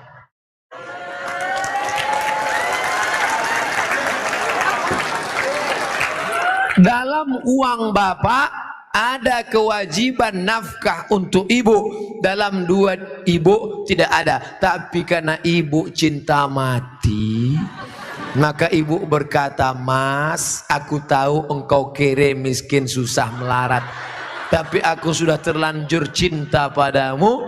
Jangankan uang ini, nyawaku pun kuberikan. Ambillah semuanya, dengan syarat jangan kau nikah lagi." Nah, sudah jelas batasannya. Jadi kalau ada ibu punya kontrakan, PNS, pegawai, punya gaji, ibu tetap ngomong ke suami, "Mas, aku mau kirim uang ini ke anak yatim, mau biaya anak pesantren, mau kasih wakaf beras 1 karung." Tapi ibu ngomong ke bapak itu bukan minta izin, karena uang itu memang punya ibu. Ibu ngomong sebagai adab, sopan santun, tata krama, budi bahasa. Jadi bapak jangan kegeeran, dan ibu jangan kurang ajar. "Mas, ini uangku, ini kos-kosanku, ini rumahku, terserah aku. Kamu mau ikut ya, kalau enggak lebih dari kamu bisa aku dapatkan." Jangan, luka hatinya. Galah patah boleh disambung, kaca retak boleh direkat, hati yang sakit kemana obat akan dicari. Nah, oleh sebab itu maka jaga. Saya sudah mengeluarkan untuk biaya keluarga sebagian, sedangkan sebagiannya saya ingin membantu saudara yang kurang mampu. Tapi kadang saya suka berbohong jika untuk membantu keluarga yang memang butuh bantuan. Ini yang nulis pertanyaan bapak apa ibu? Kalau bapak sudah berikan yang 5, makan sudah, pakaian sudah, tempat tinggal sudah, pendidikan sudah, perhatian sudah, sesuai dengan urf. wa ashiruhunna bil ma'ruf, berilah mereka pergaulan urf. Urf itu seperti layaknya, kira-kira layaknya standar orang daerah Pondok Aren itu perempuan diberi berapa, tidak terlalu kaya, tidak terlalu miskin, yang sedang-sedang, kira-kira diberi berapa, standarnya misalnya 3 juta 5 juta dia beri, maka sisanya itu terserah dia untuk yang lain, maka dia sudah menunaikan kewajiban. Urf, pengambilan hukum ada 10, Quran, hadis, ijma', qiyas, syar'u man qablana, saddu zara'i, qaulu sahabi, istihsan, istisab, urf. Urf, tradisi, kebiasaan. Berapa yang layaknya untuk daerah Pondok Aren? Semoga Ustaz selalu dilindungi Allah. Amin. Bagaimana antum menyikapi beda mazhab? Khilafiyah, firqah. Bagaimana dengan ayat Allah, wa'tasimu bihablillahi jami'a, wa'tasimu, bersatulah, bihablillah, dengan tali Allah. Yang dimaksud tali Allah itu Islam, Al-Quran dan Sunnah. Adapun ijtihad ulama berbeda-beda, tapi kita di Indonesia sudah disepakati 3. Akidahnya Asy'ari, fikihnya Syafi'i, tasawufnya Sunni, Junaid al-Baghdadi dan Abu Hamid al-Ghazali. Saya ulang sekali lagi, Ahlussunnah wal Jamaah akidahnya Asy'ari, fikihnya Syafi'i, tasawufnya Sunni, Abu Hamid al-Ghazali dan Junaid al-Baghdadi. Maka kita pegang yang itu. Saya belajar di Maroko 2 tahun, mazhabnya Maliki.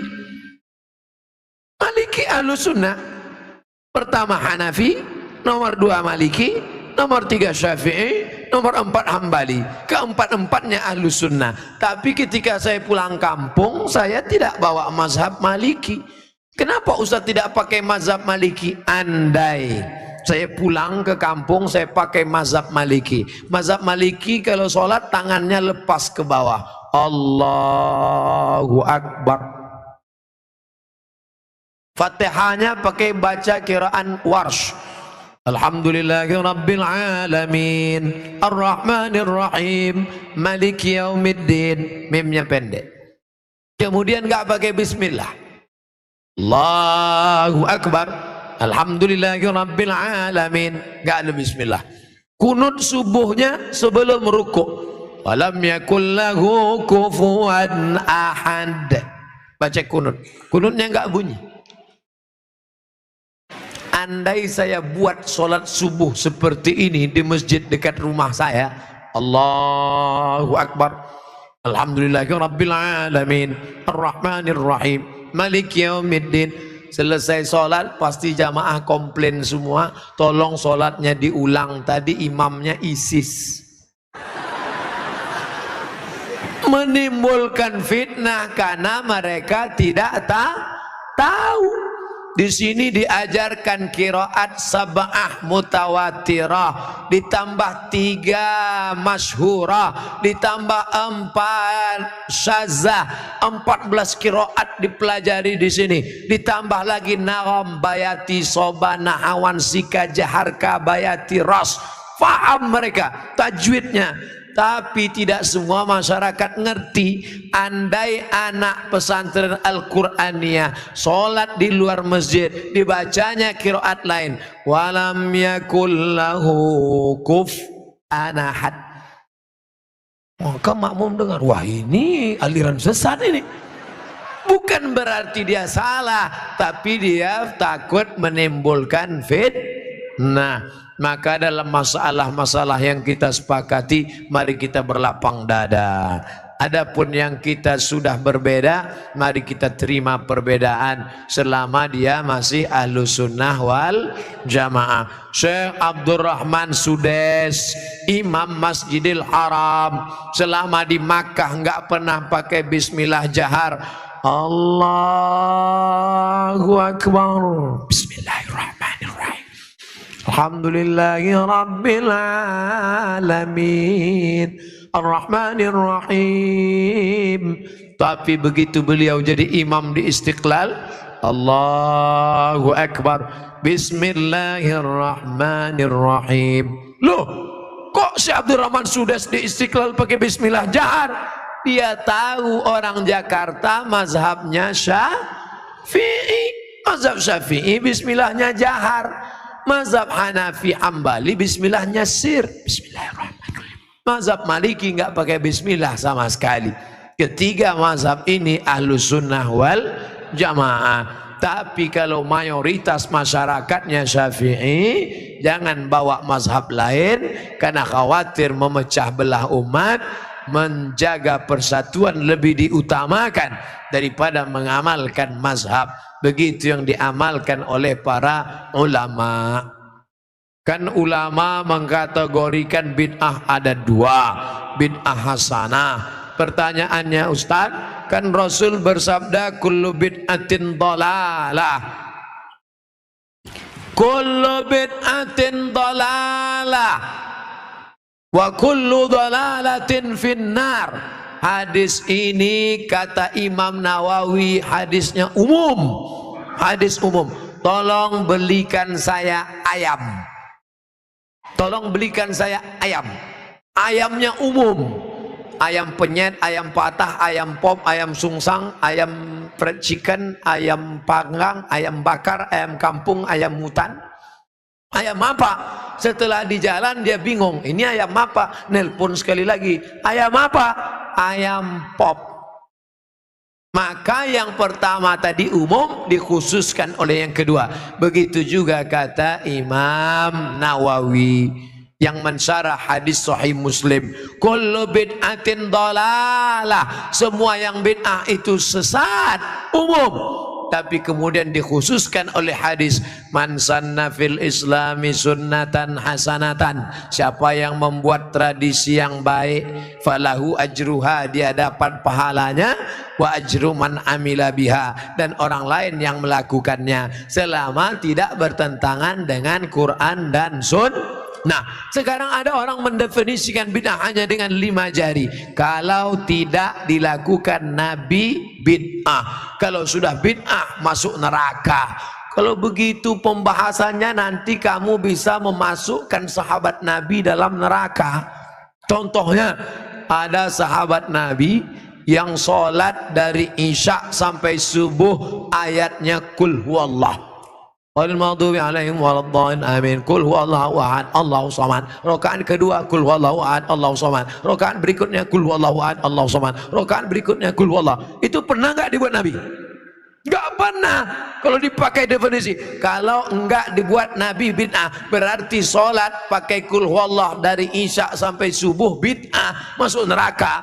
Nama sahabat Nabi yang sholat begitu siapa? Qatadah bin Nu'man dalam kitab hadis Musnad Ahmad bin Hambal. Tapi perbuatan itu dibenarkan Nabi, sunnah takririyah. Oke, itu Nabi masih hidup. Bagaimana dengan Abu Hurairah? Abu Hurairah sebelum tidur malam menyimpul tali 2000 simpul tali dipakai bertasbih sebelum tidur malam. Subhanallah, subhanallah, subhanallah, subhanallah, subhanallah.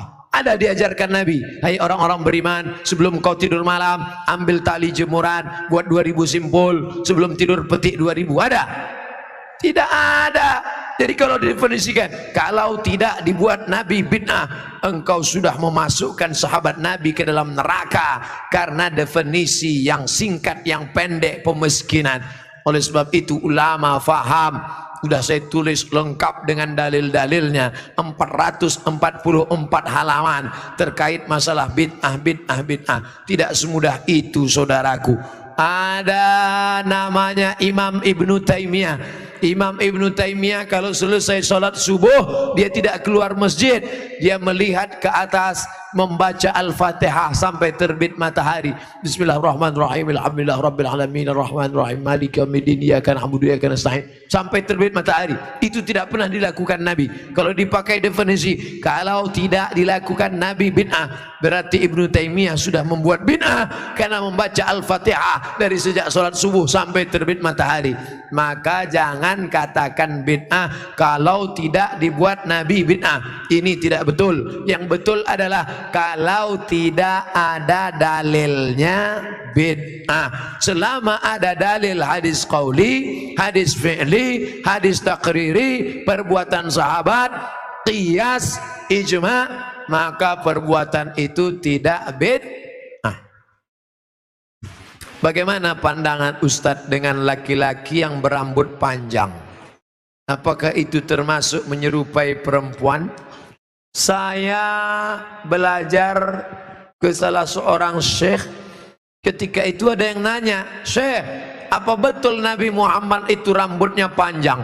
Maka syekh menjawab, Nabi Muhammad itu tinggalnya di gurun pasir.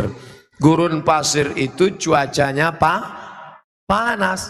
Maka kalau rambutnya pendek, nanti cahaya matahari kena ke kepala, maka dia bisa pusing, panas, dehidrasi, kurang cairan. Makanya Bapak Ibu ketika di Makkah disuruh pakai topi, pakai payung supaya jangan kena panas. Nabi kepalanya ditutup dengan 3. Yang pertama rambutnya. Rambut Nabi itu dari depan panjang sampai ke belakang. Yang kedua ditutup dengan qalansuah, topi. Setelah itu ditutup dengan imamah sorban. Kalau di atas kepala dililitkan namanya imamah. Kalau diletakkan di tengkuk namanya burdah. Kalau diletakkan di kepala seperti kerudung namanya ghutrah, bukan serben. Jadi Nabi kepalanya ditutupi dengan 3. Pertama rambutnya panjang sampai ke tengkuk, dari depan ini sampai ke tengkuk segini, tebal. Yang kedua qalansuah, kain penutup. Setelah itu baru sorban.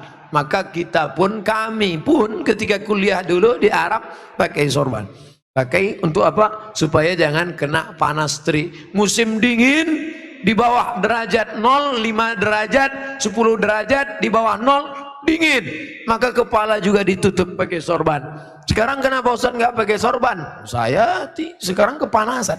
Tapi saya tidak menyalahkan para habaib pakai sorban. Mereka mengikuti sunnah Nabi Muhammad sallallahu alaihi wasallam. Nah, jadi kalau ada laki-laki berambut panjang, tapi rasanya di tempat kita rambut panjang bukan untuk menutup kepala biar supaya jangan panas. Justru tempat kita makin rambut panjang makin kepanasan, ketombe. Jadi kira-kira rambut panjangnya kenapa? Kenapa rambut panjang? Ini. Tapi tidak semua yang berambut panjang itu karena mengikuti perempuan. Jadi tidak bisa kita hukum serta-merta kalau rambut panjang LGBT. Enggak. Maka yang LGBT itu kalau menyerupai perempuan, la'anallahul mutasyabbihin minar rijal bin nisa. Allah melaknat laki-laki yang menyerupai perempuan dan perempuan yang menyerupai laki-laki. Mudah-mudahan anak kita terjaga dari LGBT. Tapi sebetulnya LGBT itu nama yang terlalu keren. Orang malah bangga sekarang disebut itu LGBT, itu bangga. Saya tidak setuju dengan LGBT, tapi saya malu mau nyebutnya di depan para kiai. Boleh saya sebut? Jangan sebut LGBT. Buat sebut nama yang mengejek, merendahkan, menghinakan. Apa namanya? PLT, penyuka lobang tai. Itu yang cocok bagi mereka. Kotor, najis.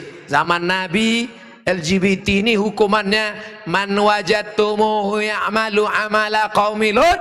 Kalau kamu menangkap ada orang yang melakukan perbuatan Nabi Lut, faqtulul fa'il wal maf'ul, pancung kepalanya, hukum mati. Untung dia hidup bukan zaman Nabi Muhammad. Kalau hidup zaman Nabi habis, selesai. Bapak Ibu yang dimuliakan Allah Subhanahu wa taala. Ustaz berani ngomong gini apa enggak takut nanti ditangkap bencong? Ngapain takut? Banyak yang bela saya.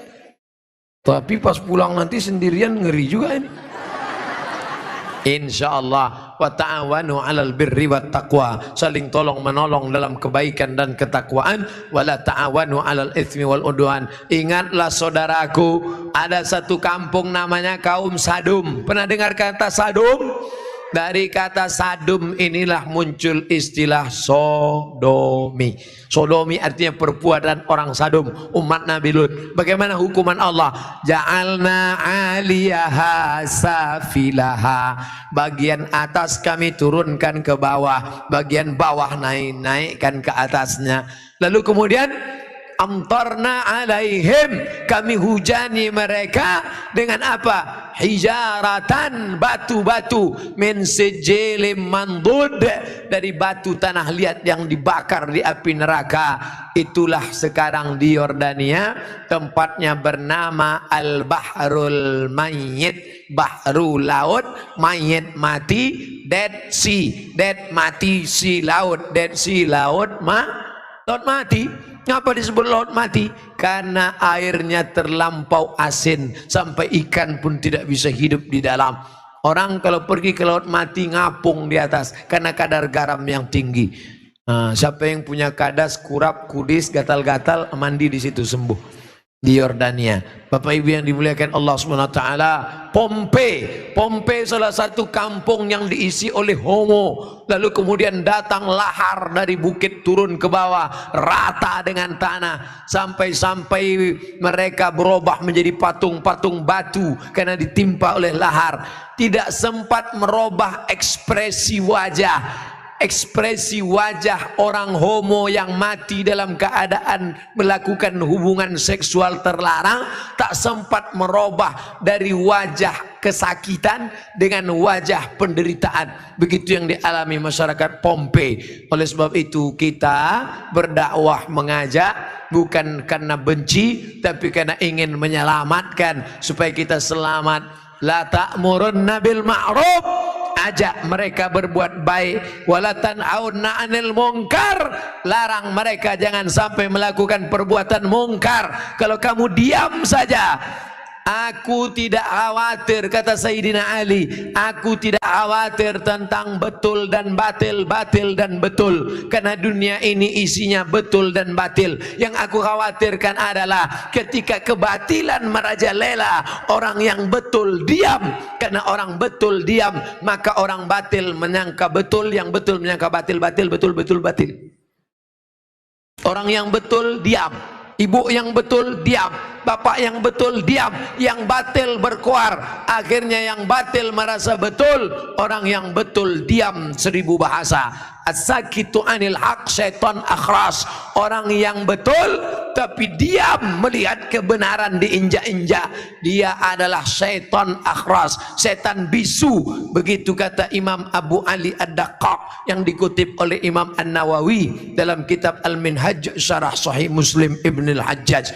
Maka bersuaralah saudaraku, anak-anak muda, lawan kemungkaran ini. Terus berperang dengan HP-mu. HP-mu adalah senjata, bukan menebarkan kebencian, bukan menebarkan hoax, tapi dalam rangka watawasau bil haq watawasau bis sabr. Allahu akbar. Itulah kaji kita pada malam hari ini. Tausiah sudah 60 menit, menjawab pertanyaan 30 menit.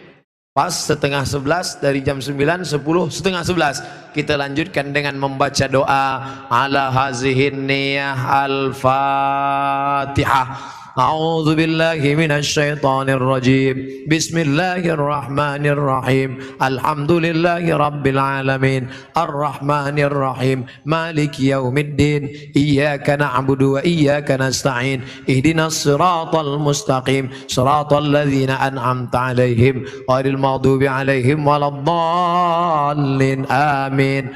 Allahumma arhamna bil Quran. Curahkan rahmat kepada kami dengan kemuliaan Quran.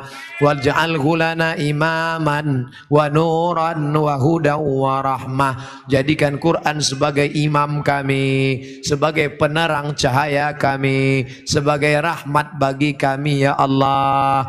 Allahumma dzakirna minhu ma nasina. Ingatkan kami ayat-ayat yang pernah kami lupa. Wa'allimna ma yanfa'una.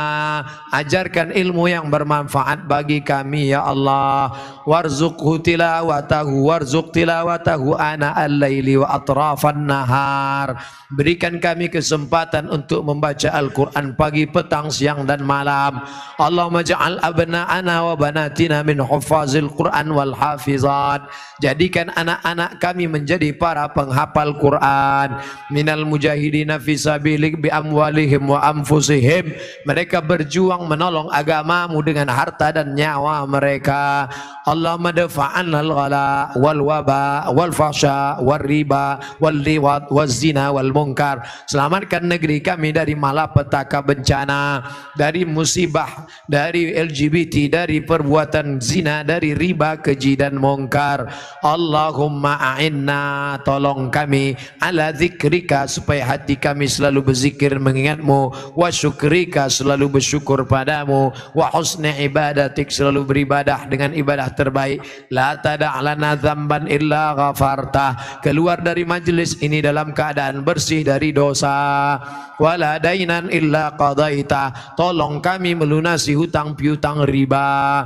Wala maridan illa syafaita. Ada yang sakit di antara kami, angkat penyakitnya, sehatkan ya Allah.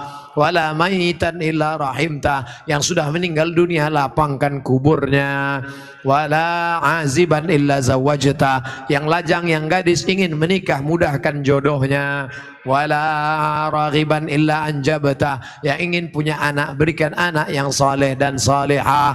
Allahumma ja'al ma'had Al-Quraniyah ma'hadan aziman. Jadikan pesantren tahfiz Quran Al-Quraniyah menjadi pesantren yang besar ya Allah. Ka'batan lil ulum wa thaqafah, menjadi tujuan mencari ilmu pengetahuan. Min masyariqil ardi ila magharibiha, dari segala penjuru anak-anak umat Islam mencari ilmu kemari ya Allah. Allahumma barik lana fi amwalina, berikan berkah pada harta kami. Wa barik lana fi auladi, berikan berkah pada anak-anak kami. Wa barik lana fi azwajina, berikan berkah pada pasangan hidup kami. Wa barik lana fi kulli ma a'taitana, berikan berkah pada semua yang kau titipkan pada kami ya Allah. Rabbana ighfir lana dzunubana, ampunkan dosa kami. Wali abaina, ayah kami. Wali ummahatina, ibunda kami. Wali asatizatina, ustad-ustad, guru-guru, kiai-kiai kami. Wali man hadarana, semua yang hadir di majlis ini. Waliman ghaba anna, yang tidak datang karena uzur syar'i. Waliman sabaqana, saudara yang sudah mendahului kami.